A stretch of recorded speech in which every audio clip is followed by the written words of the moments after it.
So before we started recording, one of the things you said is that you have fairly controversial opinions about fintech and the future of fintech. So what would you say is like the biggest thing that you believe, but many people around you would say, no, no, no, Brad, that's wrong?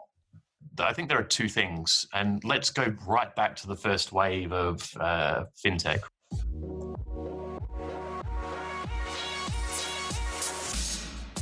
Welcome to another episode of Inside the Vacuum, where we explore the challenges that come about when you're working in the vacuum of space and time, trying to build something cool, trying to build new technology, and more specifically today, to build fintech technology or financial services technology. And on the line today, I have Brad, COO and one of the co-founders of Cledara. Thank you so much for having me, Marcel. And I have to say that, being invited to space and time is a great place to be right now. It's much bigger than my apartment. I can imagine. So how long have you been in home office at this point? So at Cledara, we took a call to go home office really early on. So I think it was like the first few days of March. We didn't want to, force people to take commuter trains and whatever with what was happening. And it's been pretty good for us. We've been pretty flexible with letting people work from home already. But, it's a new challenge when you now have to work from home. What was the biggest change for you, though? So I've always been on the commercial side of the business, and the way, particularly in an early stage tech company, I believe that you grow your business as you meet people and you build relationships and you talk to them and listen. And now, previously that would be quite unstructured. You could do it at events or people you run into at a cafe in Shoreditch or something like that. Now you're having to do it deliberately and schedule Zoom calls or Hangouts or something to try to create those same conversations. So it's much lonelier without the ability to go outside and really talk to people about what is it you're building, how that will help them, and that sort of thing, right?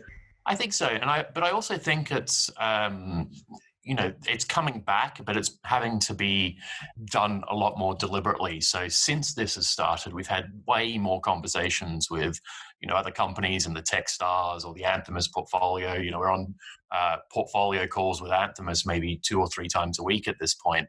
And it's been super, super helpful, not only learning from other founders, but just, trading notes on what to do right now and getting to know them as well, of course. So what have you been hearing? What's the buzz around what they are learning as they're going through this with you? I think there's been a few things. So number one, it's affecting everyone's business in some way. So for some companies, maybe we have one company in the Techstars portfolio with us that's a direct-to-consumer subscription feminine care product, and feminine care products are hard to find in stores right now, so their business is really flying. On the other end of the spectrum, you've got companies that are used to doing field sales, right? Meeting people to sell technology to buyers in person, that have never had to do inside sales before, that are thinking, well, our revenue or our growth is going to zero. We're in fact churning customers, and we have to think about how we protect the business. And so, there are two different worlds. What I will say is that everyone is playing a new game that they weren't playing 1 month ago.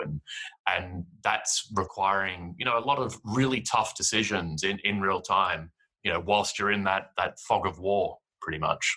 I guess remote working is the obvious one. Companies, even very established companies that require people to come to an office every day, like banks, are suddenly figuring out, well, everyone with their Windows laptops having to connect to the office network on a VPN that was kind of designed for a few people to do it, but certainly not the whole bank.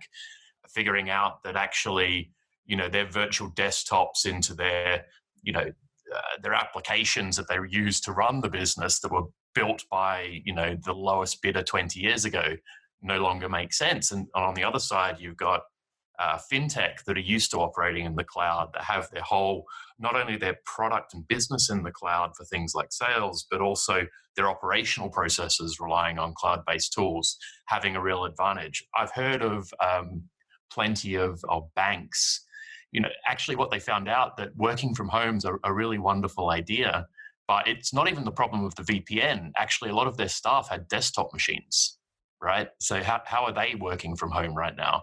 The problem of business continuity and things are really being challenged, and people are really finding out what that means. In a way, in the world of financial services, it's almost like banking has been, or traditional banks has been forced to come to the home territory of fintech, and it's certainly a massive opportunity for the whole industry.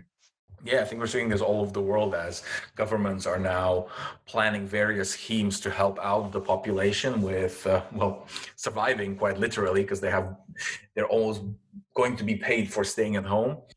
I heard one really funny story about a very large European bank that, they'd taken pretty good steps to be quite fintech oriented, right? And they'd established part of their business was actually investing in fintech, either directly or through VC funds. And they didn't have a procedure for electronically signing off on new investments, right? They'd envisaged this world where everyone would be gathered in a room, there would be a piece of paper handed about, and 3 or 4 people would put their signature on it. And now, obviously, they can't be in the same room. And not only that, they're actually not in the same city, because many of the signatories have, gone to their summer house, or, to stay with elderly relatives in other cities.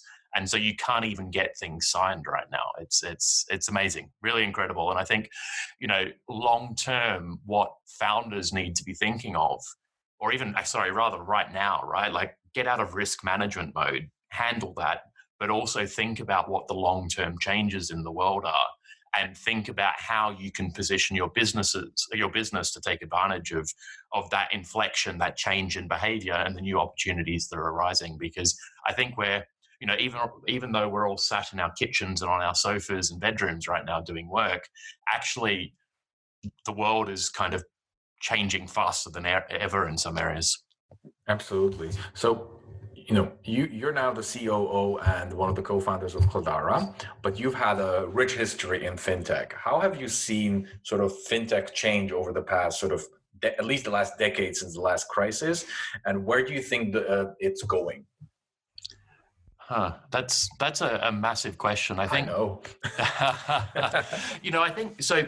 I haven't written any code since university, but I've always come at things from a technical mindset, right? I had a tech company when I was in high school, and university, that went on to be quite big, and I kind of ended up in fintech by accident, right?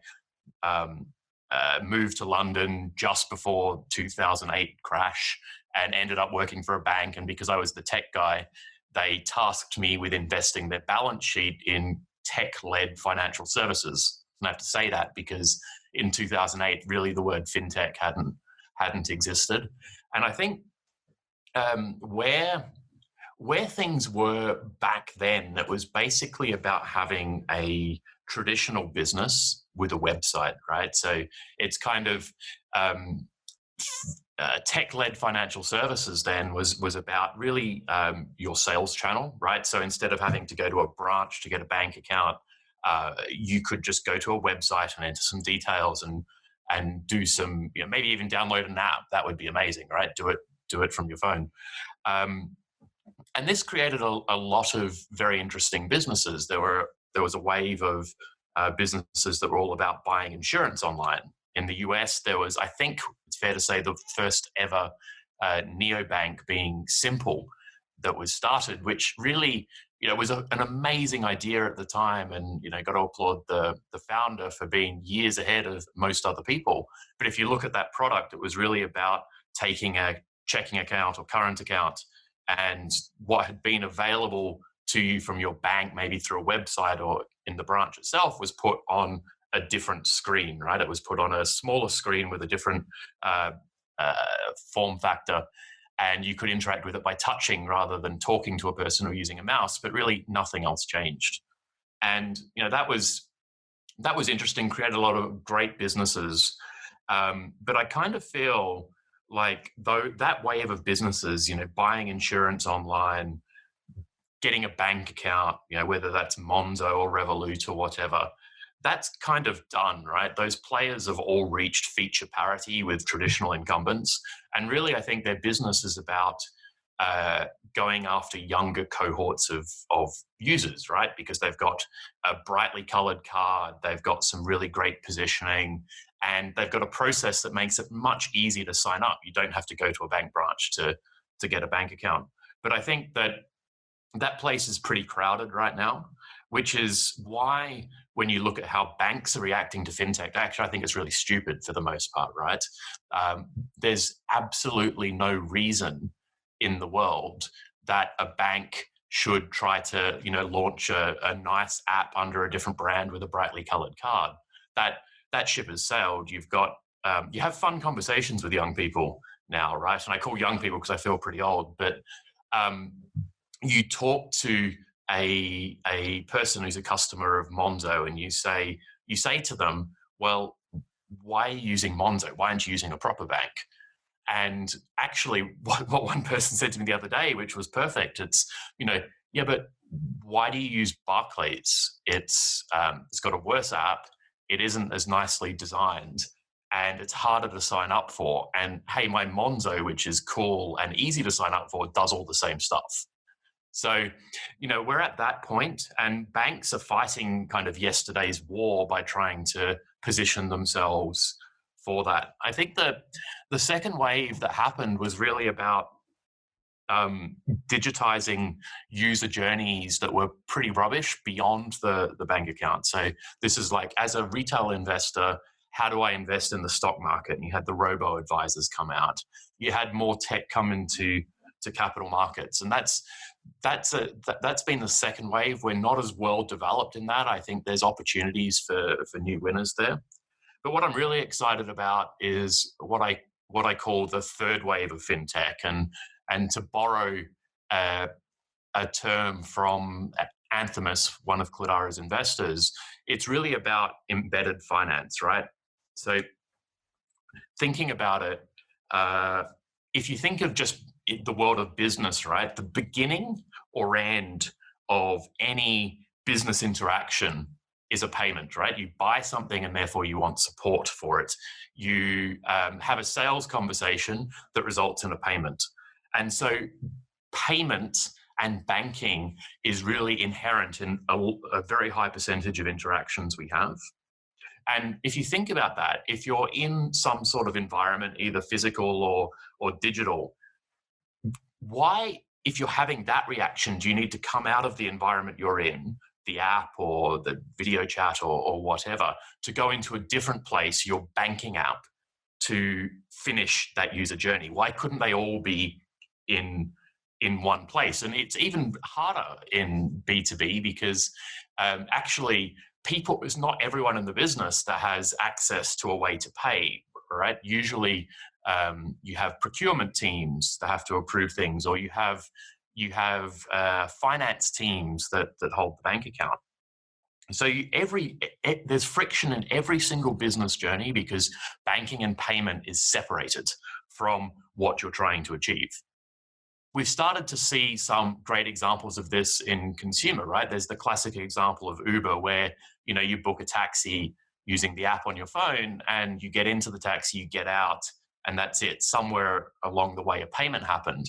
That's because payment is embedded in the user journey. And I think there's an order of magnitude more opportunities to embed finance in other user flows to make for a much better customer experience. And in fact, that's what we're focused on at Cledara. Cledara helps companies buy, manage, and cancel their software. And that collaboration problem in a business, that optimizing what we're using, optimizing our stack problem, or communicating our stack is definitely not a payment problem. But either end of it is, right? There's something that I need to do my job that's not currently available in my company, so I need to buy it. Or, the person that was using that tool has changed job in the business or moved on. We no longer need it. How do I cancel? That's stopping a payment. So Cledara is solving a non-payment problem through payment as an example of this, this new world of embedded finance where we're approaching. And this is massively exciting because if you think about payments being, I think, something about $200 billion a year of revenue for financial institutions, that's currently only being generated from payment type user journeys. And what embedded finance does is make payment capabilities available to every user journey. So I think the payments is going to be a massive growth market and a super interesting place to be. So would you say that really payments and, I mean, in general, how people think about as banking is going to transform more into what telcos are today, where they've become somewhat of a pipe for delivering data, which then sell additional services on top of it? Or is that too much of a simplification? I think it's definitely, directionally how I see it. I think that what's happened is for a long time, payment capabilities have been kind of stuck in the realm of payments people. It's almost a dark art. It hasn't been available to engineers, and it hasn't been available to engineers because, well, there's been no method to access payment capabilities. There are significant barriers to entry from a regulatory standpoint. And you have the gatekeepers in a lot of banks that could have made payment capabilities available to tech people. So compliance people that don't understand what you're trying to achieve and understand how to measure risk in this new world are preventing access. And so what's happened with banking as a service, it's basically dealt with all that rubbish. So people that understand both payments and technology have been able to fight the good fight for the rest of the world, and then package those capabilities into nice, relatively user-friendly APIs that can be understood by humans that aren't payments people, that can then think about how they can use those capabilities for non-payments problems. And if you think about it, it's really interesting. So coming back to us for a second, when we set about solving this software stack management problem, we started thinking about all the ways we could do it, right? We could scrape emails to detect what software you're using. We could, come up with 30,000 different integrations to the 30,000 software vendors or SaaS vendors you can see on Crunchbase to get that data flowing. But actually payments, because it is the beginning and end of every user journey, in a way, MasterCard and Visa are the old-fashioned Zapier. They connect everything. And so by plugging into that payments feed, in a way, was our growth hack. But actually, in fact, what we realized was it was a significant differentiator as well, because just scraping data or doing integrations wasn't enough to orchestrate that user journey. Our customers were still having to come out of our tool to go to their banking tool to complete it. So we're able to bring it all in one place, and that's thanks to what's happening with embedded finance. So for those that have never heard the phrase banking as a service, how would you describe it? So banking as a service is about, so think about it as software as a service, right? You pay a monthly subscription to a set of capabilities. Banking as a service is much of the same. You pay something on a frequent monthly basis or annual basis, however it works, and you get access to banking capabilities that you can then build products on top of. So you might be able to send and receive money, or create a bank account, or issue a card, all through an API call to a third party that abstracts away the complexity of how to do payments, how to do issuing, how to handle regulation. So you can build a differentiated financial product on top of that by adding value, combining those building blocks or those Lego blocks in a unique way to bring unique value to customers. What this does is it's super interesting, right? So if previously you always had to go to your bank account to do these things, banks are losing payment volumes and revenue as a result, because they're competing with very, very specific products that enable very specific user journeys, whereas a bank account is a general purpose product that does everything just well enough. So it's really that banking as a service or payments as a service, that will be that critical driver in creating that embedded finance that you're talking about right now. I think so, because banking as a service brings payments and banking capabilities to a much larger group of people than it's been available to previously. So you can have very creative software engineers that suddenly have a new tool in their toolbox about how they can solve hard problems, and this will create remove a lot of friction, create a lot of value, and I think create a lot of massive businesses. So before we started recording, one of the things you said is that you have fairly controversial opinions about fintech and the future of fintech. So what would you say is like the biggest thing that you believe, but many people around you would say, no, Brad, that's wrong? Okay, so I think there are two things, and let's go right back to the first wave of fintech, right? The neobanks or the challenger banks. So I think the thing that I believe that most people don't believe is that the last thing the world needs right now in almost any country or any developed financial market in the world is another challenger bank. So that ship sailed. I definitely wouldn't be starting one right now, because the incumbent challenger banks, such as they are, the early movers of reach, feature parity.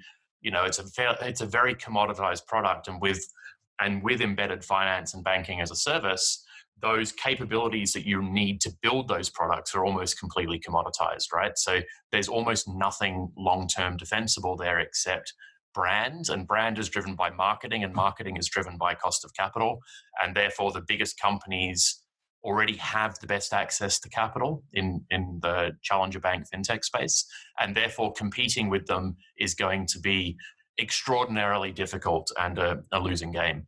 And what follows that is the impact on banks. And I think the second kind of maybe unpopular opinion or controversial view is that banks are facing a Cambrian explosion of competition. In the UK, if you were a bank, you had maybe 8 serious competitors 10 years ago.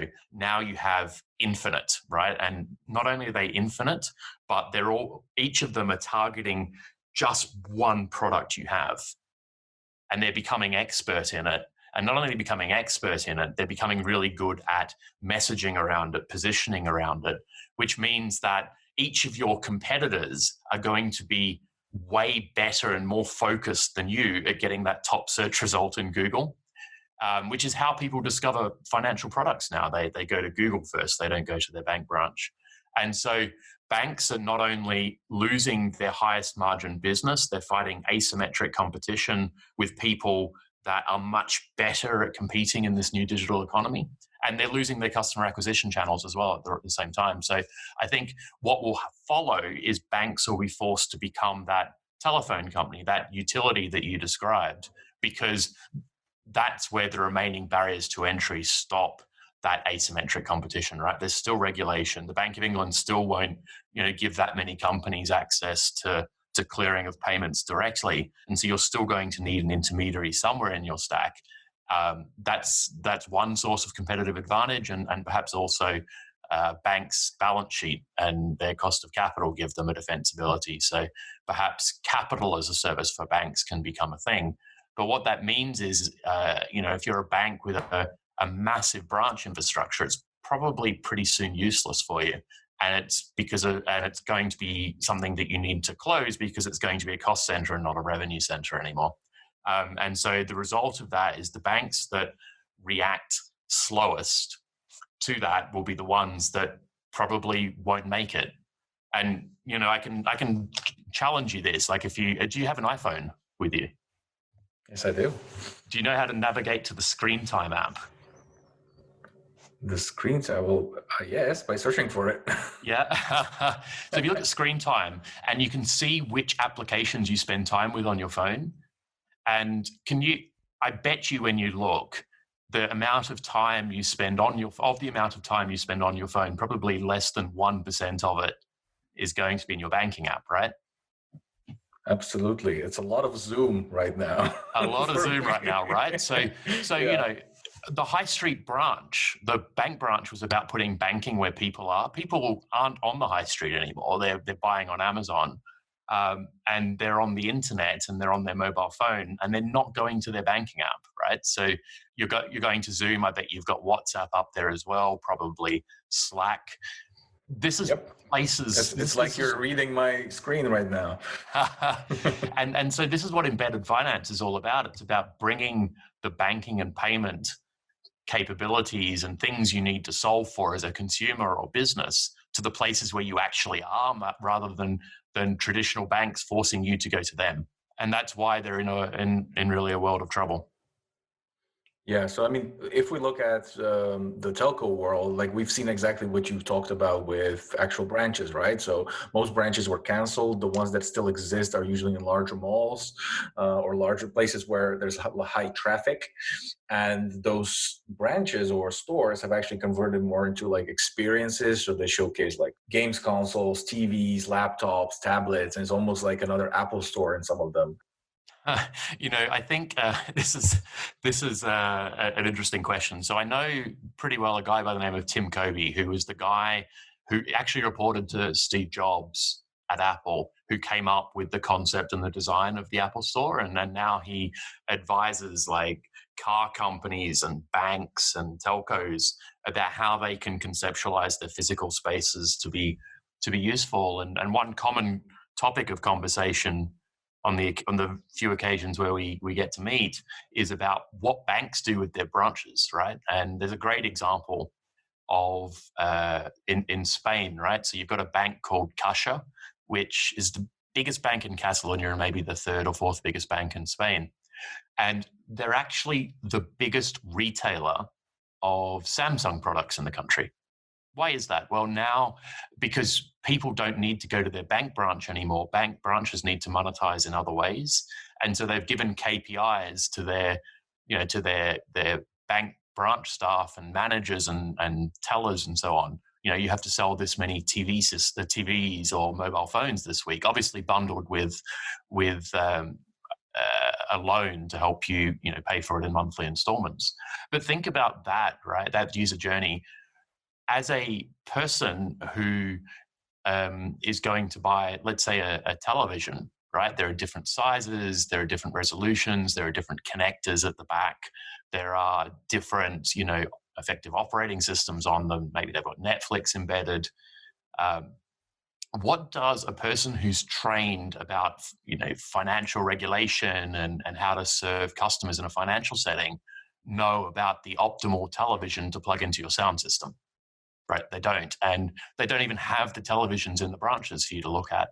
And so, I don't think that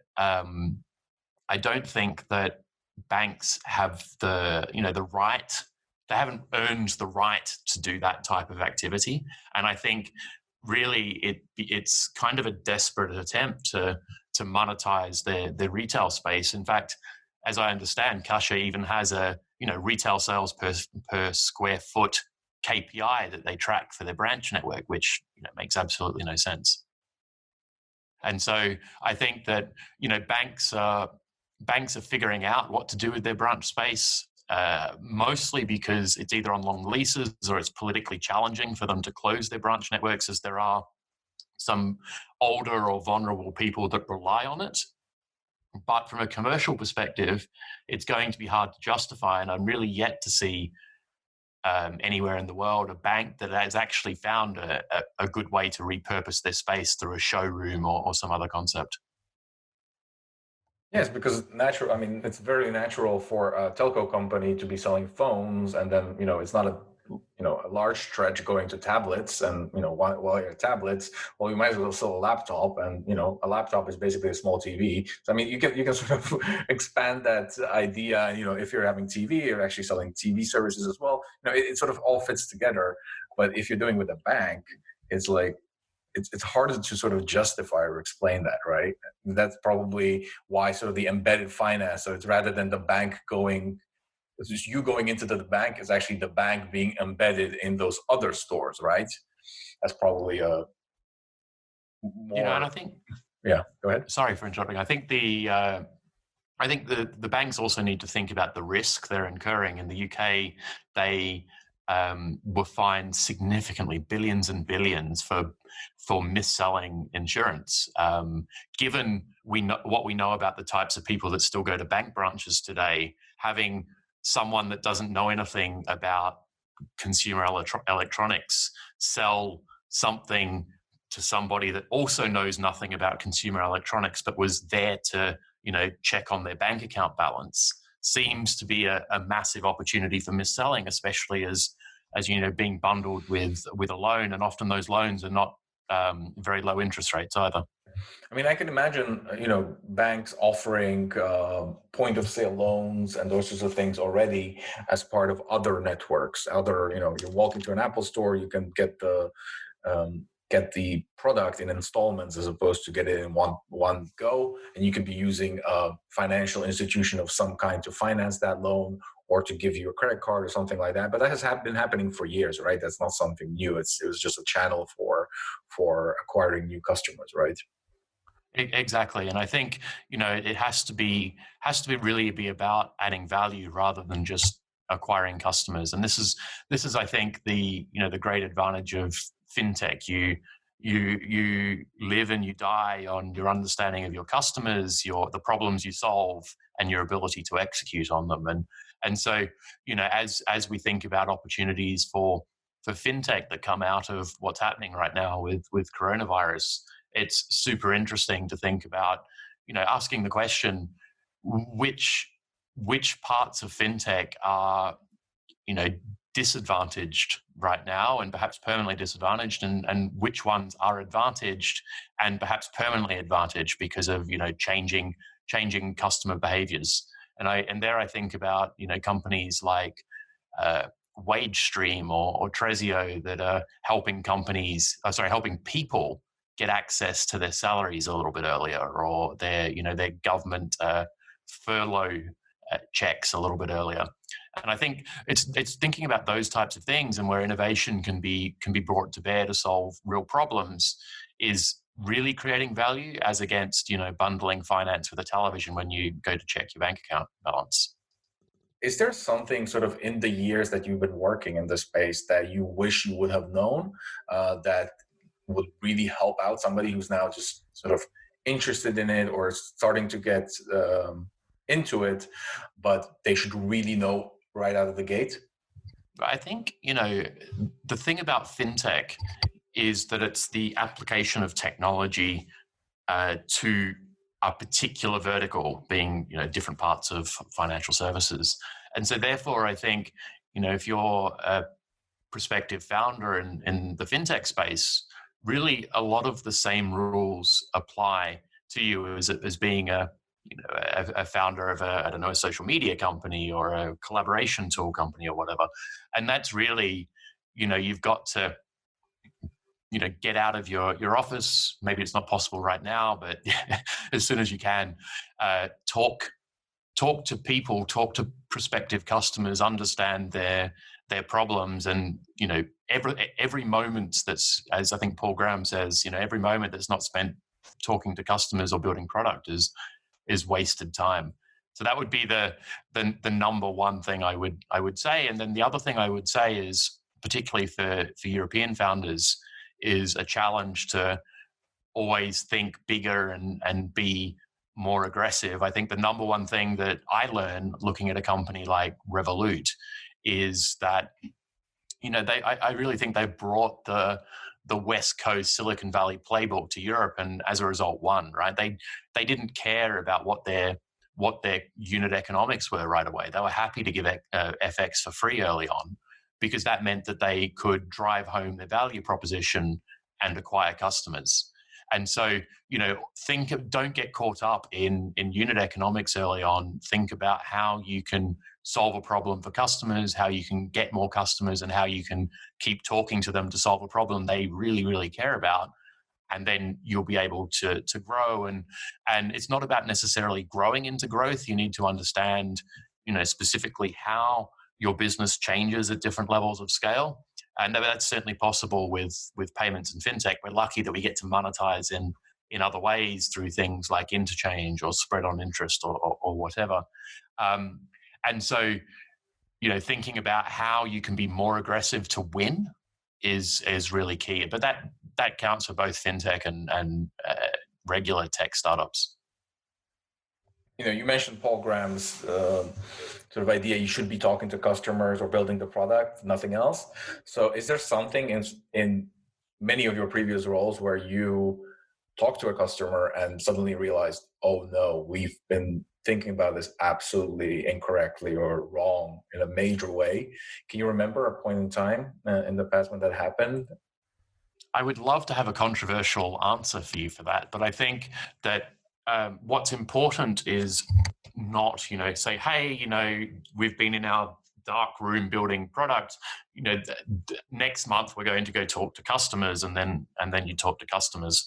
I think it's about establishing process and talking to customers throughout that journey as a founder. So before you start building product, as you're conceptualizing it, as you've got something to show and you're looking to get feedback, I think it's really important. And I think that one of the key KPIs that I've always thought about and implemented in both myself and colleagues, and certainly everyone at Cledara now, is the key KPI is our velocity of discussions with people outside the business. So the more conversations we're having, the more we're learning. And that can also help sales. It can also help solving tough engineering problems, and ultimately making a better product. So number one, it's about talking to people every step along the way, not just like, okay, now we've done this, let's talk to a customer.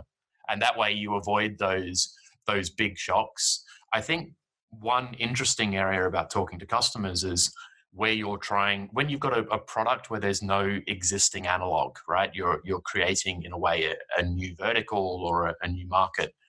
That's particularly challenging. And I think that's one area where you can really make big step changes, and certainly we have. So at Cledara, right, one of the key tenets of Cledara is that, yes, it might be bought by the finance team in a company to manage their SaaS spend, but it's used across the whole business, right? So in a way, you're inviting the whole company to the bank account, which is something that just doesn't exist anywhere else. And early on, we were thinking, well, Cledara is the world's first smart collaborative bank account that everyone has access to. And we tried, we were positioning on that. And I can tell you very quickly, we figured out that wasn't the right way, because though it's completely true from a functionality standpoint, and it's exactly still, what we do today, it wasn't the right way of communicating that to customers. And so what we learned through talking to someone was that actually there was this, emerging term called SaaS spend management, probably someone that's a Gartner came up with. But at least by starting with that, it gave our prospects and customers a baseline way to understand us. And so that was an example where a conversation made a massive impact on the business, but more from a branding, marketing, positioning, and messaging standpoint rather than a product one.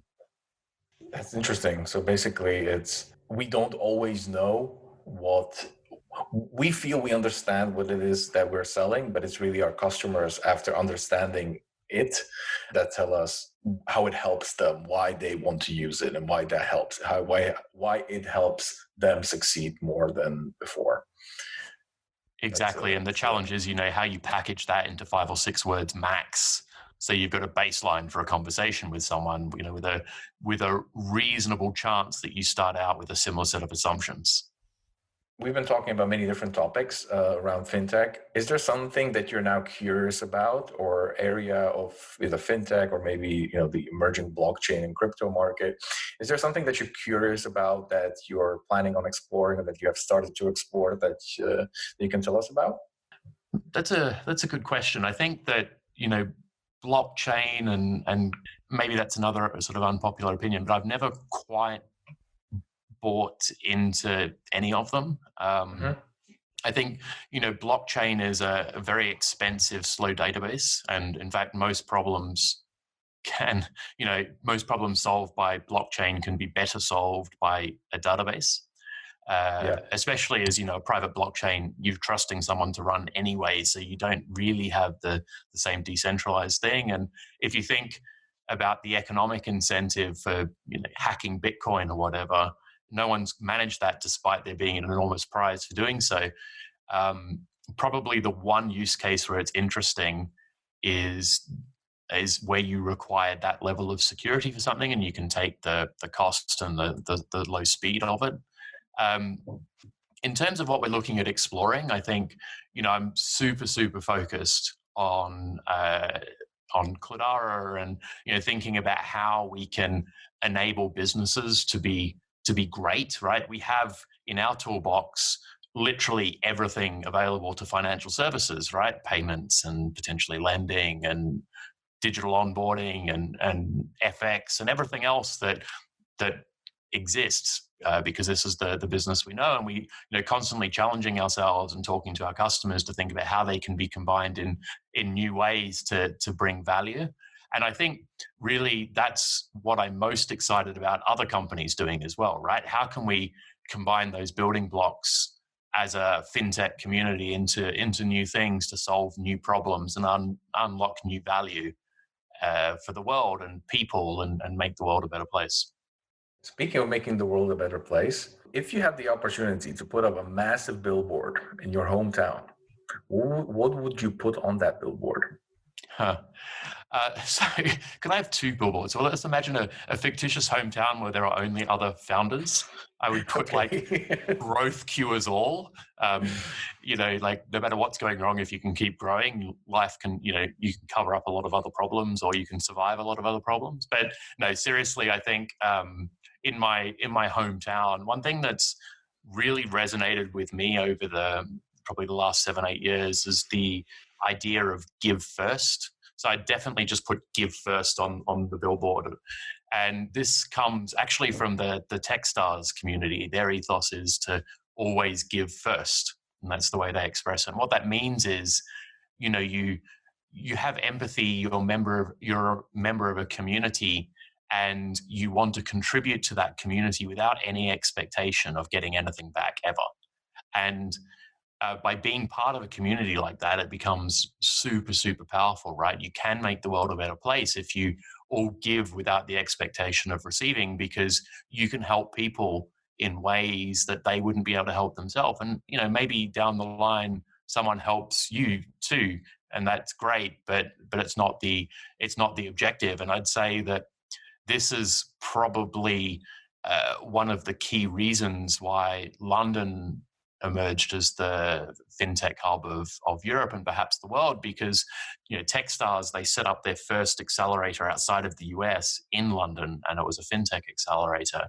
And you had guys like Greg Rogers, who is an American and a successful former founder with a couple of exits. He led the way on that, and guys today like Eamon Carey and Chris Adelsbach and Kartik Varma that are carrying the torch today for Techstars in the UK are still pushing that. And I love that community, and I would love the rest of the world to be like that as well. Thank you, Brad, for giving us these insights into fintech and your journey so far. Is there something that I should have asked you, but I didn't? Is there something that you want the world to know or would like to tell the world that I haven't asked? Oh, you could. I definitely think you should go to Cledara.com and if you're a founder of a tech company, see how we save you money on SaaS. But no, I think it's been a fabulous discussion, Marcel. Enjoying the chance to speak from lockdown, and I wish you all the best. Thank you very much for having me. Thank you very much, Brad. And before you go, what's the best way to reach you in particular? Right. So you can definitely do one of two things. You can either find me on Twitter at Brad Van L, BRADVANL, or you can email me at brad@cledara.com, CLEDARA.com. It's like you have it memorized. Perfect. Thank you so much for joining today, Brad. It was wonderful to talk to you, and all the best to you in these lockdown days. Hopefully we'll get through it and we can finally meet in person again. Cheers, Marcel. Stay healthy. Thank you so much.